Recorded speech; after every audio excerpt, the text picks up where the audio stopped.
going to begin looking at how to solve triangles that are not right triangles. They're called oblique triangles, a triangle that does not have a right angle. And so for those, we can't use those definitions that we had earlier, that the sine was equal to the opposite over the hypotenuse, or the cosine was equal to the adjacent over the hypotenuse, because we don't have a hypotenuse. It's not a right triangle. And so we're going to start looking at a triangle. It's not a right triangle. And we're going to develop what's called the law of sines. And we're going to have different ways of solving our triangles based upon what we are given. And so in this triangle, let's drop a altitude down. We know that it's perpendicular to the base. And so what this has done is it has formed us a right triangle that we can use. Let's call this angle A, angle B, and angle C. And we have our right angle here. Now, the side opposite angle A would be side A. The side opposite angle C would be side C. And this whole side over here would be side B. But we've got it divided up into parts, so I'm not going to label it right now. And we'll call our altitude H. Now, since we do have a right triangle here, we'll call this D. Angle ADB is a right triangle. Then we can look at it and we can say, well, the sine of angle A is equal to H over C. And if we solve this for H, we know that C sine A is equal to H. Well, we also have a right triangle here, triangle CBD, and in it we can say that the sine of C is equal to H over A. So A sine C is equal to H. Now in these two, H is the same height. And we have a transitive property that says if we have two things equal to the same thing, those two things are equal to each other. So that means that C sine A is equal to A sine C. And as long as we don't divide by 0, we can divide by anything. So I'm going to divide both sides by AC, the product of the two sides. Well, C will cancel, and we end up with that the sine of A is to side A as the sine of C is to side C. Now, we could go through and we could draw our altitude from angle A to side A, and we would end up, we could solve and find out some things about B, side B, or we could draw our altitude from side C to, or angle C to side C, and we could do the same thing. But what we develop is what we call the law of sines. The law of sines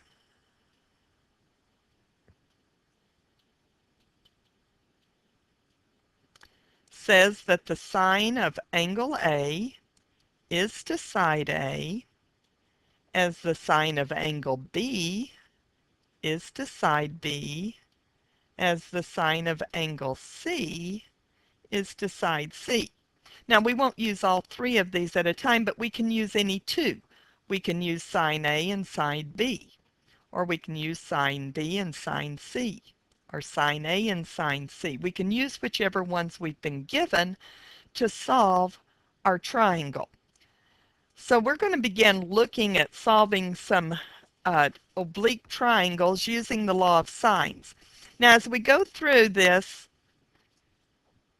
and we look at the law of sines and we look at the law of cosines, which one we use and how we use it is dependent upon what we've been given.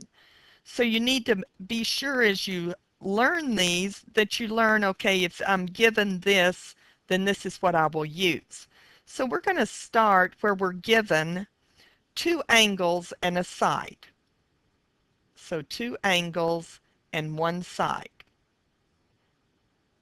And to do this, we will use the law of sines. But in all of our problems that we're going to begin today, they're going to have two angles and a side. So let's say that we're given a triangle and angle B is equal to 110 degrees. Angle C is equal to 40 degrees. And side B is equal to 18 feet. What we want to do is to solve the triangle for all the other angles in the side. So let's draw a triangle, and I'm not real careful to draw my triangle exactly. In fact, I haven't even drawn an oblique or an obtuse angle here. I just need it to know which side goes opposite which. So if I label this ABC, and I could be more careful to make sure that I draw an obtuse angle there, but uh, it's still going to work out. And sometimes later on, you're not going to know if you have an obtuse angle. So we're going to draw our triangle. We're going to label what we know, and side B is 18. So this is what we've been given. So what we're going to try to find is angle A, side A, and side C. Well, now angle A is easy to find because we know that there's 180 degrees in our triangle. So we're going to take 180 minus 110 minus 40, and that's going to leave us 30 degrees. So angle A is 30 degrees. Now, to find, it doesn't matter which one we want to find first. Let's find side C first. What we do is we set up the ratio. We know we have an angle and its opposite side here. So we can set up that the sine of 110 is to 18. And let's find side C, as the sine of 40 is to side C. And now we just have a proportion to solve. We know that C sine 110 is equal to 18 times the sine of 40. So C is equal to 18 sine of 40 divided by the sine of 110. So let's go to our calculator, and let's make sure our calculator's in the degree mode. And we simply are going to enter that. 18 times the sine of 40 degrees, close our parentheses, divided by the sine of 110 equals. So it equals 12.3, or we'll round this off to 12. So C equals 12.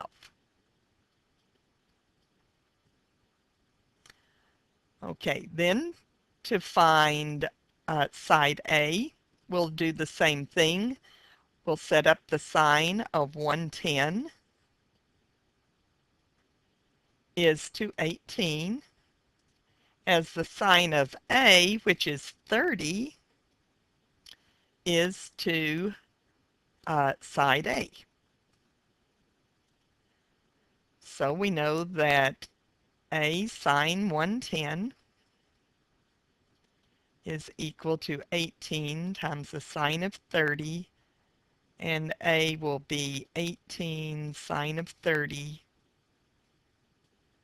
divided by the sine of 110. Now you're going to do this an awful lot. And so you may have already remembered from working with proportions earlier is whichever one you're solving for, you get the product that you can get, and you always divide it by the other one. And so you can probably quickly start going from here directly to here. We can get this product, so it's 18 sine 30 divided by the sine of 110. Up here, 18 times the sine of 40 divided by the sine of 110.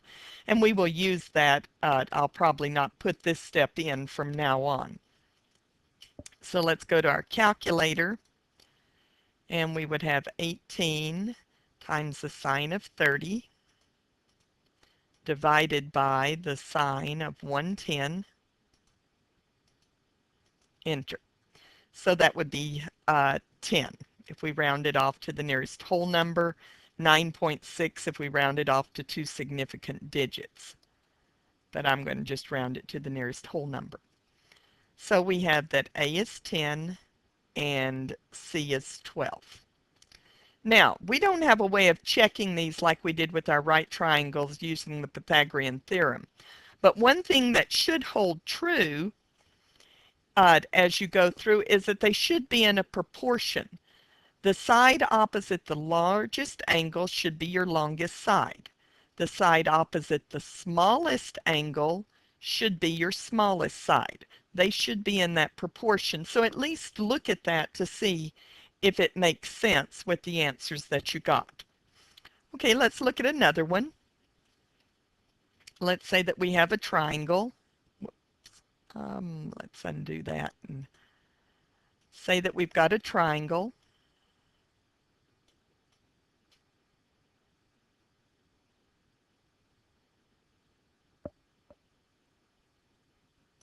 Okay, and we're given, the information that we're given is that angle A is 47 degrees, angle B is 92 degrees, and side C is 6.3 meters.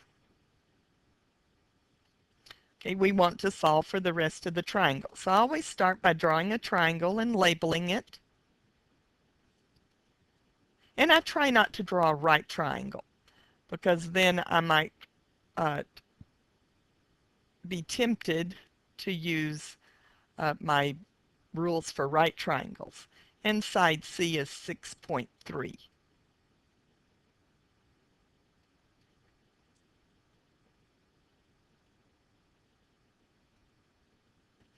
Okay, so I want to find angle C, side A, and side B. Well, angle C is the easiest one. We're simply going to take 180 and subtract 47 and 92. So 180 minus 47 minus 92. So angle C is 41 degrees.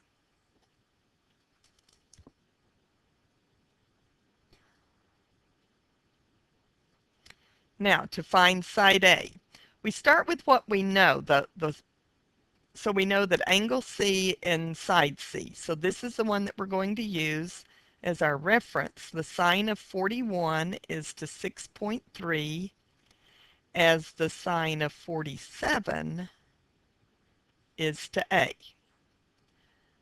So A is going to be the product that we can get, 6.3 sine 47 divided by the sine of 41. Going to our calculator, 6.3 sine 47 divided by the sine of 41. So A is 7.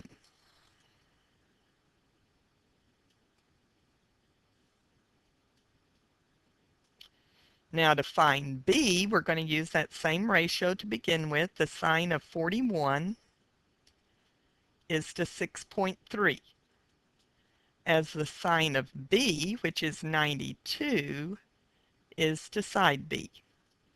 So B is going to equal 6.3 sine 92 divided by the sine of 41.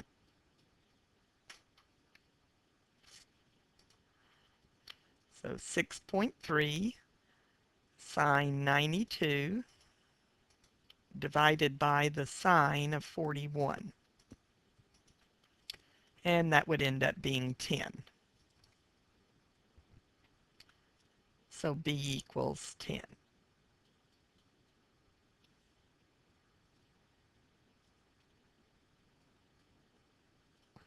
And again, to see if it makes sense, Our smallest side was side C. Well, our smallest angle was angle C. Our largest angle was B, so B should have been our longest side. So these work out really nice to do. They're not hard problems. They're just simply using the ratio. Let's look at one more like this, and then we're going to uh, look at some applications of these. Okay, let's say that we were told that angle B equaled 15 degrees 30 minutes. Angle C equaled 73 degrees 40 minutes. And side B equaled 3.56 inches. Let's just use one to remind ourselves how that we do our degrees and minutes on our calculator. So we'll start off by drawing our triangle.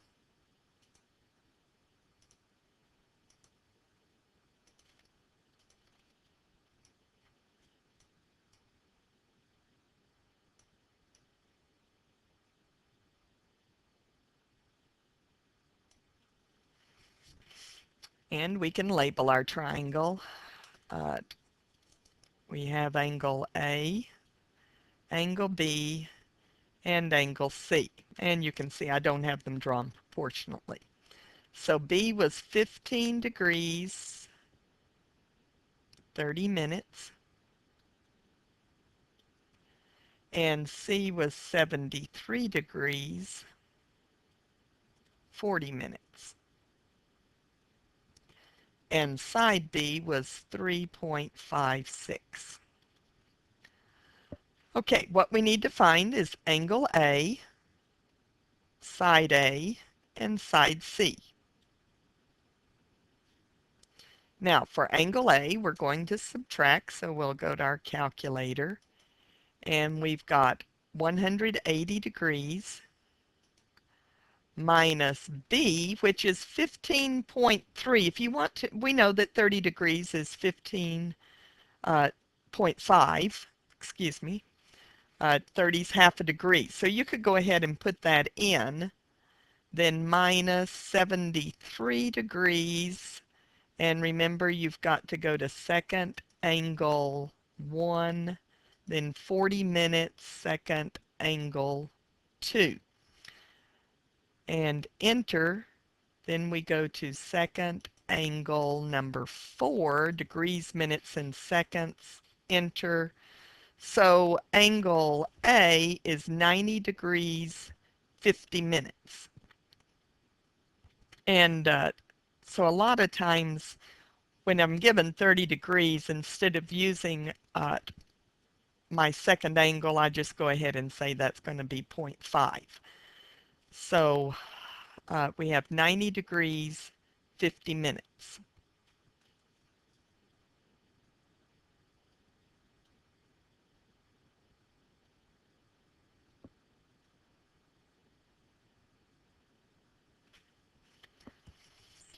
Okay, to find side A, we use the one you know, which it's nice, it's the 15.5 is to 3.56 as the sine of, let's find angle A, so 90 degrees, 50 minutes is to side A. So A is going to be 3.56, the sine of 90 degrees, 50 minutes, divided by the sine of 15.5. So we've got 3.56 sine 90, second angle number 1, 50, second angle number 2, divided by the sine of 15.5. So we get 13.3.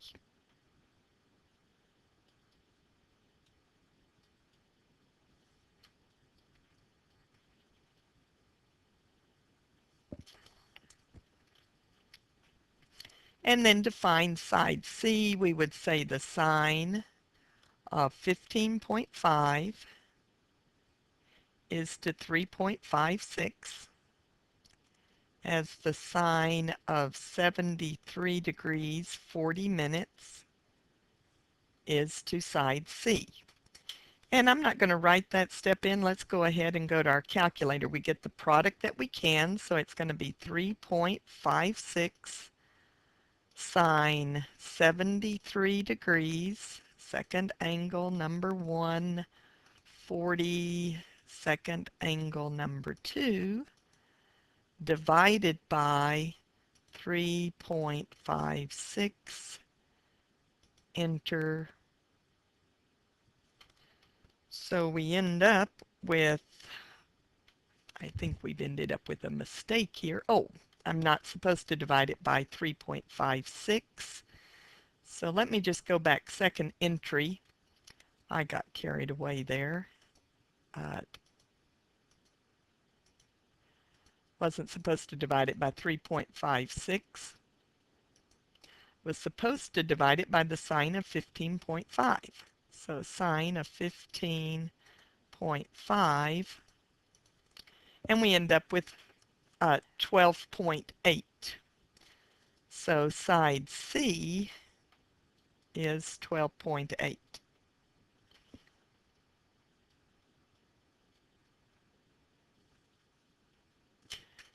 And I knew that that other answer wasn't making sense because side B was to be my smallest side, and C was ending up smaller than that.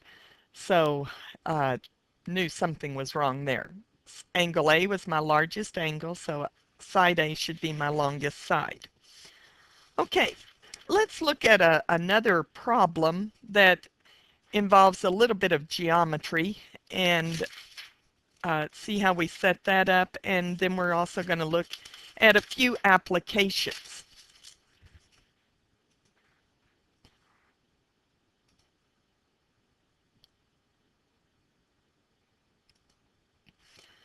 Okay, here we have a figure. It's a circle that has a triangle drawn that begins at the center, goes out to, we've got triangle ACD. Now, from C to D is the radius, and from C to this point B is the radius.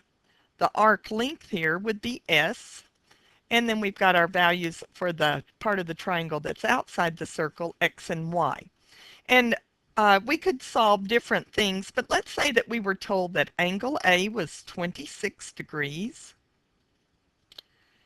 and that S, our arc length, was 22, and that our radius was 20.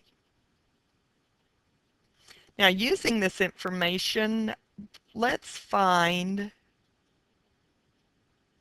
X. And we could find Y some different things. Well, if we put this up into our triangle, let's just label what we know. We know that angle A is 26. We know that R is 20.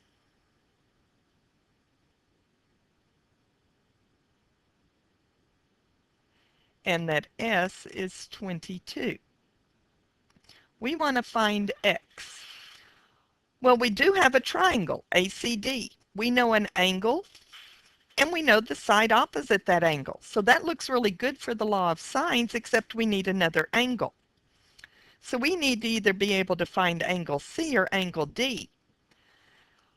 What we learned earlier is that angle C, our angle inside of our circle, is equal to the arc length S divided by R. If you remember, we learned that theta was equal to S divided by R, and that's theta in radians. So we can find theta. It's going to be 22 divided by R, which is 20. So theta is 1.1 radians. Oh, now we're going to need to change our radians to degrees. So remember to change radians to degrees. you multiply by by 180 over pi. We're trying to change radians to degrees, so we're needing to get rid of our radians. So let's just go to our calculator, and we'll take 1.1 times 180 divided by pi, and we get that it's 63 degrees. So now we know then that our angle there is 63 degrees. So theta is equal to 63 degrees.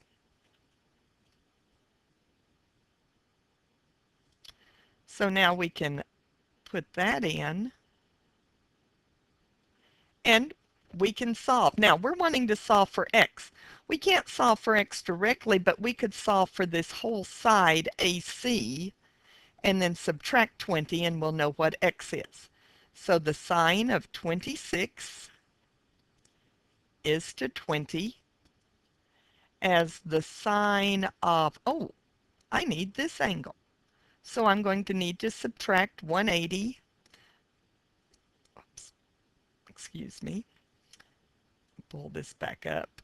I'm going to need to subtract 180 minus 63 minus 26, and I get 91. So my angle here is 91 degrees. So the sine of 91 is to side AC. Okay, going back, I've got 20 times the sine of 91 divided by the sine of 26. So I get that AC is 46. So x would be 46 minus 20, or 26 equals x. But that's a nice little problem where you have to remember then how to find your central angle given your arc length and your radius. Okay, let's look at a few applications. We've got a problem that says from a spot, a person notes that the angle of elevation to the top of the hill is 38 degrees. They step back 440 feet and find the elevation to the top of the hill is 28 degrees. How far are they from the hill at that time? So what we have here is a hill,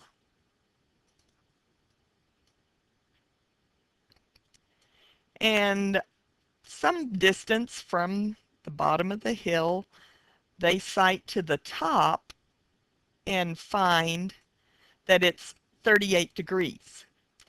Now, they step back 440 feet and then sight to the top of the hill and find that it's 28 degrees. Okay, so let's put some of that in.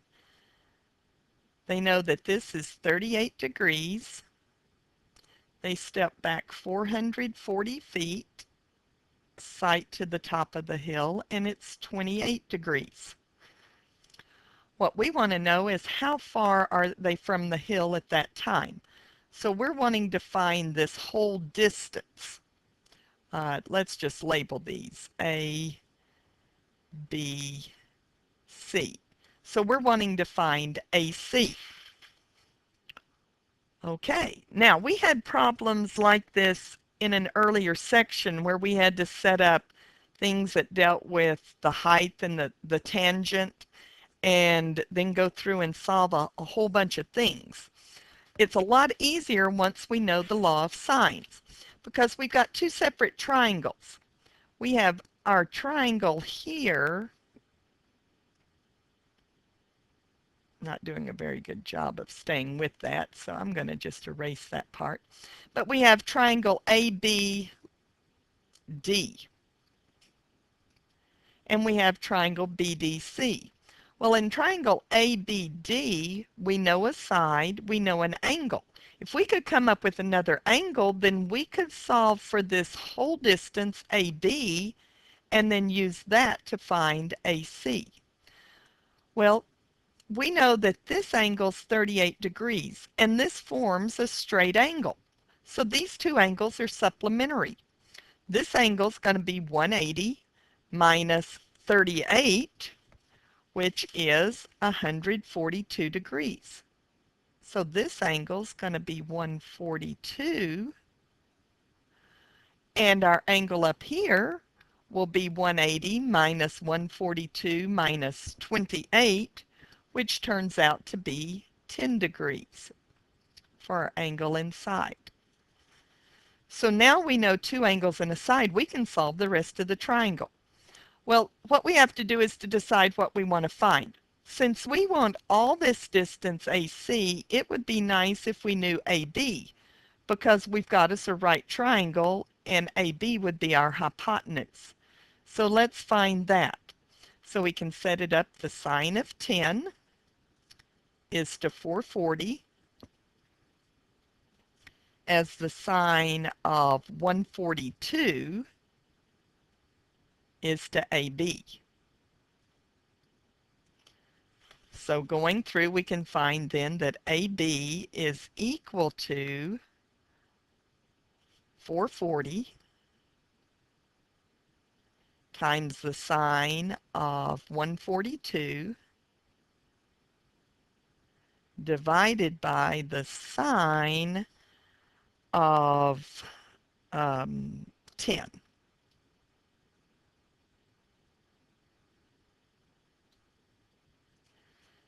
So we get 1,559.9 or 1,560 feet is the distance from A to B. But what we wanted to know is how far were they from the base of the hill? So we want AC. Well, now we do have a right triangle, so we can say the sine of 20, oops, not the sine, we want the cosine because we're wanting AC.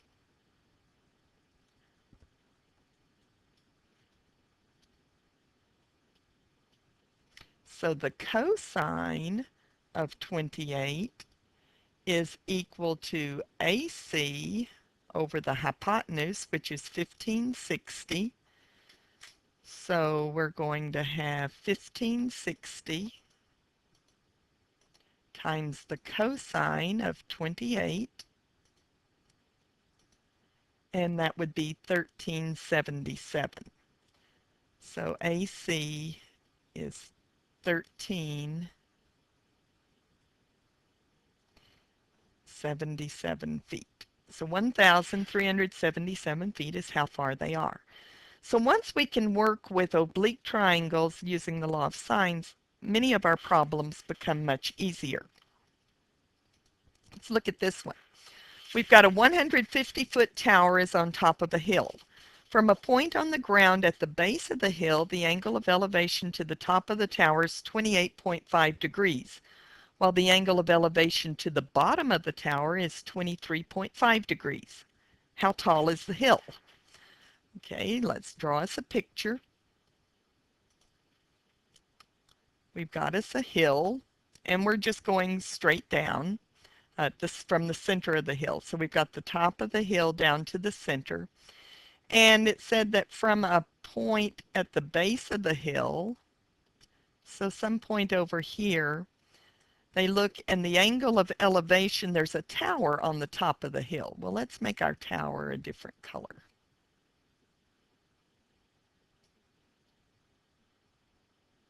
We've got a tower on the top of the hill. Now, the angle of elevation to the top of the tower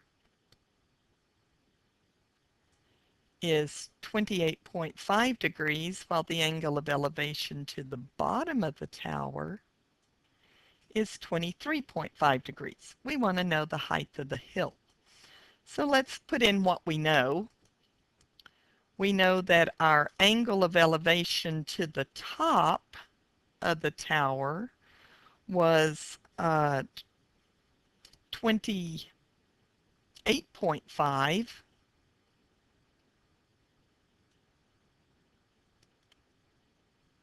While the angle of elevation to the bottom, this one was 23.5.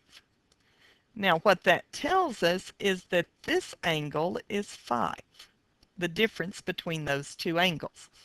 We know that the tower's 150 feet tall. So what we want to know is how tall is the hill? We want to know this. Well, again, we've got an angle and we have the side opposite that angle, but we need some other angles. So what we're going to have to do is use some thinking here. We know we have us a right triangle here because the hill's perpendicular, you measured the altitude. This angle was 23.5, so it's supplementary to this angle, which makes that angle 66.5.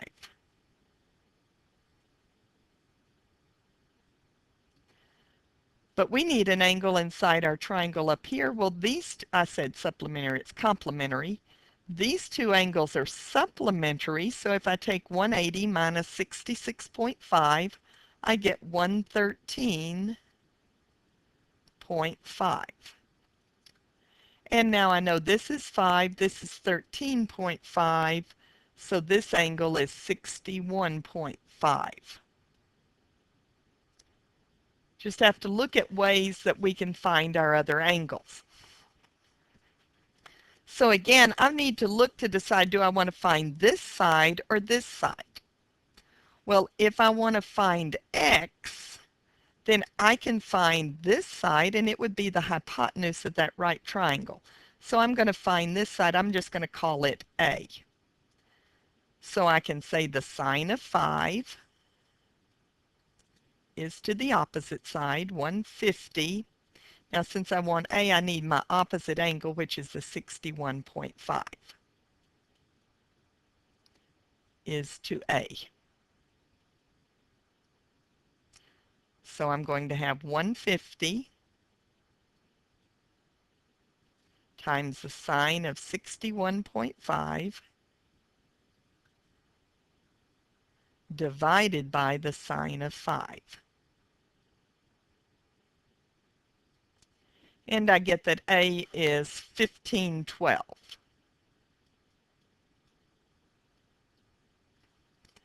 So now I know this side. I can find this one by using the sine. The sine of 23.5 is equal to the opposite over the hypotenuse. So 1512 times the sine of 23.5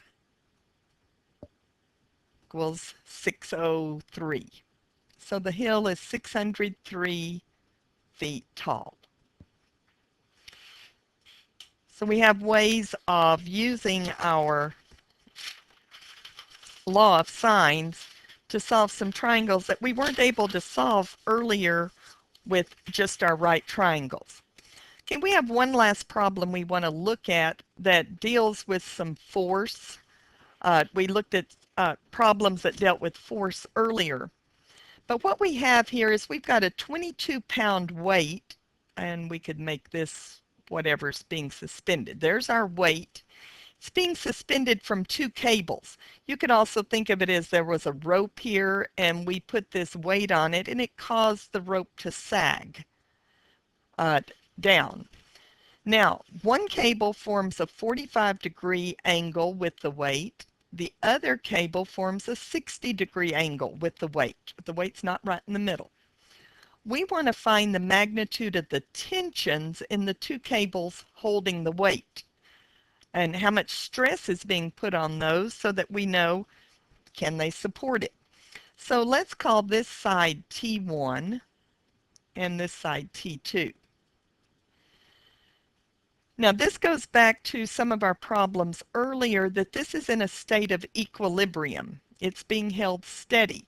So we know the sum of the three is equal to 0. So let's redraw this into a triangle that deals with the sum of the the 3 and our vectors. So we have our weight that's going straight down. That's 22. And then we have our 2 cables that are holding it. And so our angle here, one of them will be the 45, and one of them will be the 60-degree. Now, the way that I remember it is the T2 is the opposite, the 145. So we are going to call this T2. And this one's the one opposite the 60. So T1. And so the sum of 22 plus T1 plus T2 is 0. We're in a state of equilibrium. So now we want to solve for these. Well, we can find our other angle. 180 minus 60 minus 45. This angle would be 75. And now we can set up our law of sines. So the sine of 75 is to 22 as the sine of 60 is to T1. So 22 sine 60. And I know that that's one that we know, but we don't know 75, so we're going to have to approximate anyhow. Divided by the sine of 75. Whoops.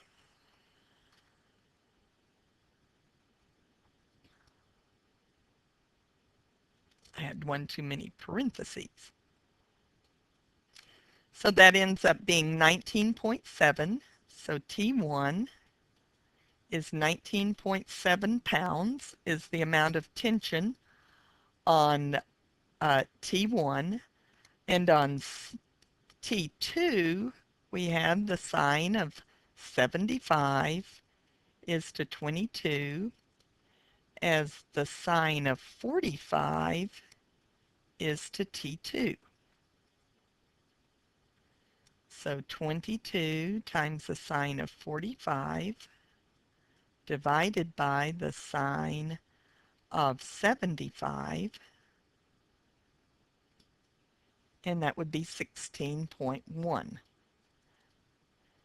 Now you can see that the greater the angle, the more tension there is. So to release tension, to make it less, then you can make your angle bigger. So this is where we're involving our vectors and our law of sines. So when you're given 2 angles and a side, then you can use the law of sines to solve for the rest of your triangle. And our law of sines simply says that the sine of A, angle A is to side A, as the sine of angle B is to side B, as the sine of angle C is to side C.